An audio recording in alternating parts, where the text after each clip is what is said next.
Hello student, today I am teaching you class 8 SST Geography chapter the mineral and power resource. My dear student, we already studied about what are the metallic minerals, non-metallic minerals, in which area they are located. Today we are going to study about non-conventional sources of energy.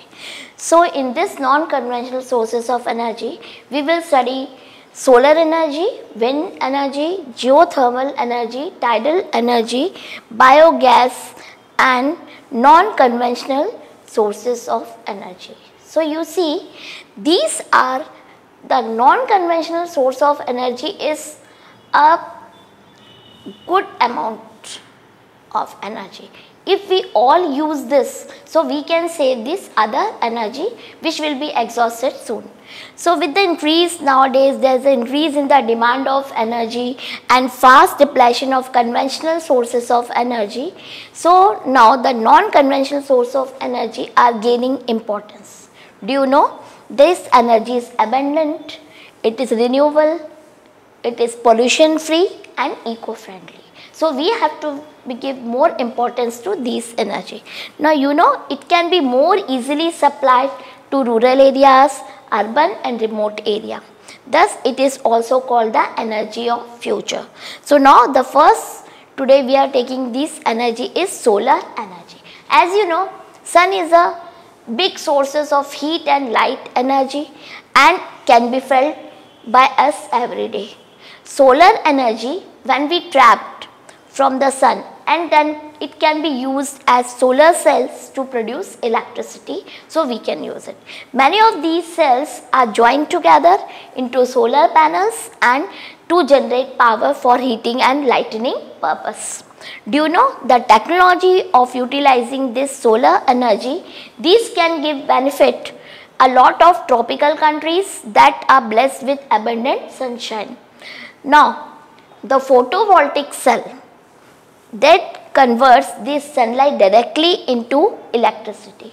Do you know? Solar energy is also used in solar heater, solar cooker, solar dryers. Beside being, we are using it for community lighting and traffic signals. India is making sincere efforts to use this solar energy on a large scale. Now you can see so many places like big hospitals, hostels, they have started promoting these solar panels. They are using solar water heaters and other things to save this energy. Now what are the advantages and disadvantages of this solar energy? Now it is inexhaustible, it will be never finished, so it is the best source of energy. It is non-polluting. But what are its disadvantages? It is expensive and it is a diffuse source of to set up. That is the biggest its fault. Next we are taking the next source of energy, that is wind. Wind is also an inexhaustible source of energy. Do you know the cost of inputs are only at the initial state. When we set up, during that time we have to be invest, otherwise then there will be no use of extra money on it. Once electricity generate starts, so it will become cost free and regularly available. So that is also a biggest good source of energy. Do you know the Netherlands? It is the first country to harness wind energy with the help of windmills. Nowadays the wind farms have clusters of windmills. You can see that have been set up in the mostly these are set up in the coastal areas and the mountain passes where the strong and steady winds blow. That places are good for these establishing windmills. Do you know? Windmills also have been developed in Germany, Denmark, UK, USA, Spain, China and India. Now, what are the advantages of it and disadvantage? It is non-polluting. Second, low cost production of electricity once it is set up, and it is safe and clean. But some disadvantages also. It creates noise pollution when the blades are moving, so it creates a sound. Windmills are, when we have set up this, it is too much costly, so it is very difficult to set up this. Second, do you know what happened? It disturbs the radio and TV reception, the waves which are transmitting. So this will be disturbed. This is the biggest disadvantage. And next, it is harmful for the birds, because when the birds are flying and they come in contact, they will die. So that is the biggest disadvantage of it. The next source of energy, that is geothermal energy. Geo means we are using the steam which is underground, hot steams, and we are using this steam, hot steam, and converting them into energy. So what is geothermal energy? Do you know the energy which is derived from hot springs? Some of the places in the world where the hot springs are coming out, and emission of some dry and wet steams which is coming from the hot rocks at a great depth, that is called geothermal energy. So the heat energy which is coming inside from the earth, we can use this and convert into electricity. Do you know? This heat energy can be used to generate electricity. The temperature in the interior of the earth, when it will be increases risely, too much increase. So what happen? Slowly it go deeper, and so sometimes the heat energy may surface itself, it become hot, and due to the water which is present inside, so hot spring, and this energy it will come out, and that will be used to generate power. Do you know? It is used for cooking, heating and bathing for several years. USA and Iceland are the leaders of generating electricity from geothermal energy. Now other countries are Italy, Japan, New Zealand, Russia and Turkey. And in India, geothermal plants are located mostly in Manikaran in Himachal Pradesh and Puga Valley, it is in Ladakh. There they started and using this geothermal energy. What are its advantages and disadvantages? It is clean, eco-friendly and always available.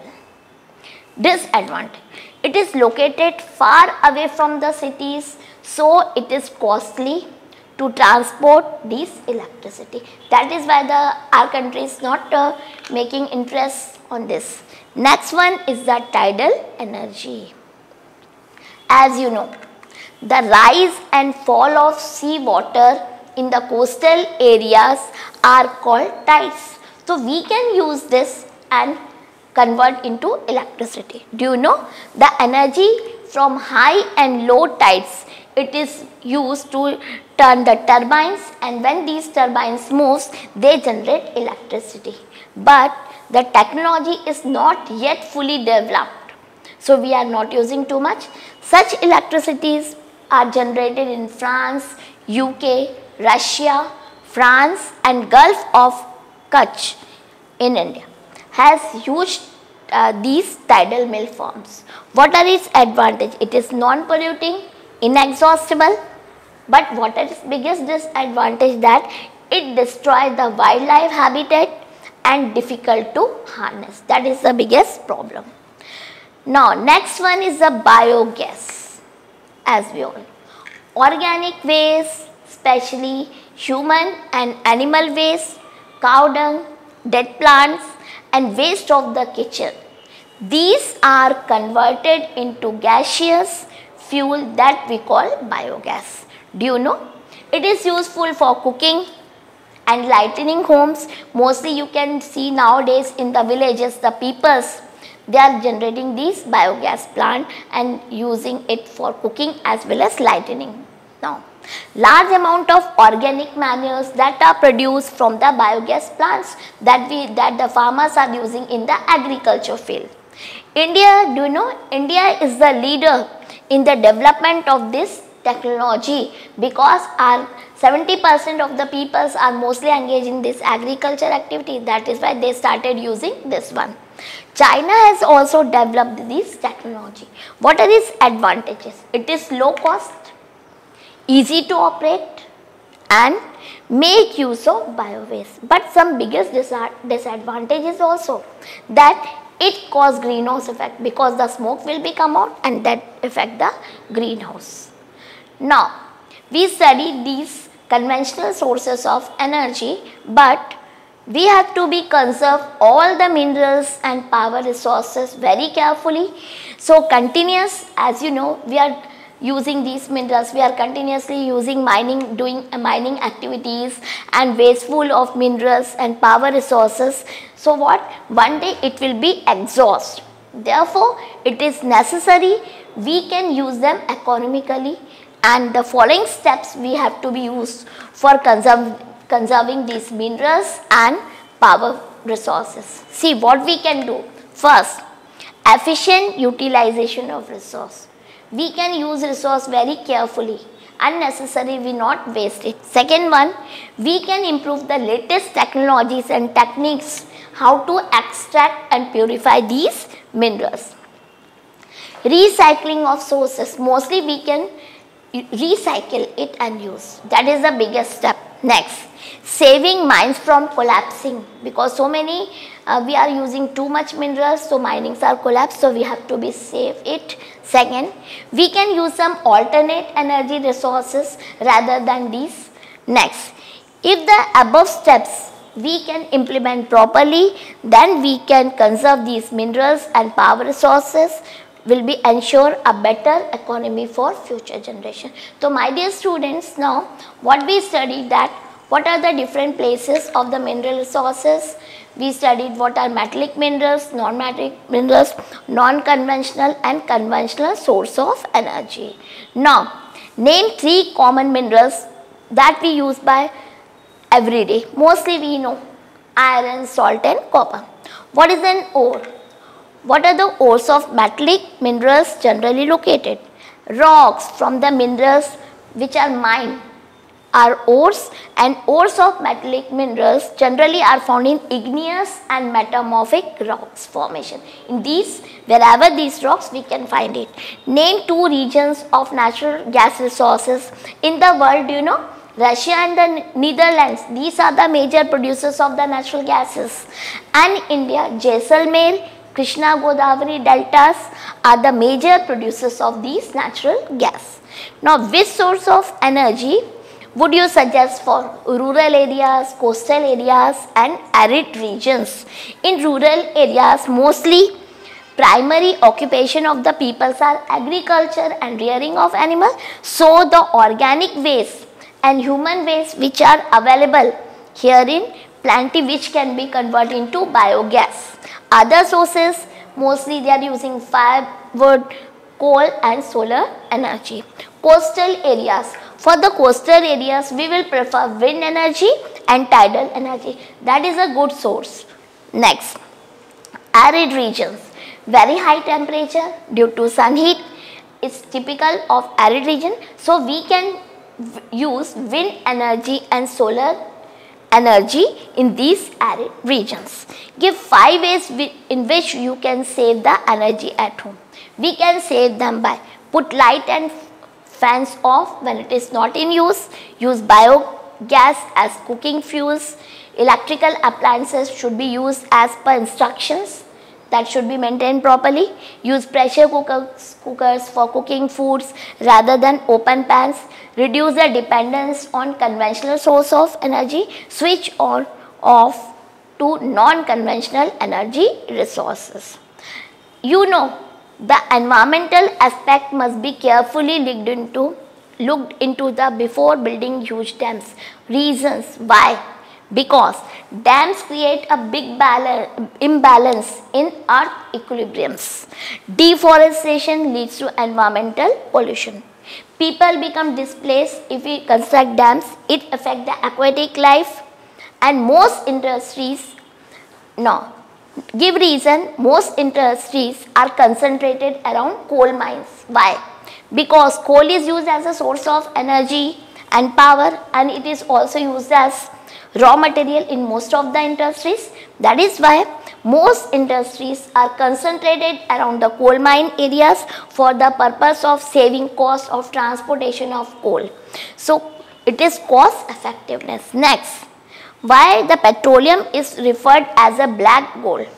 Petroleum is referred to as black gold because it is black in color and in the crude form, and its derivatives are extremely valuable.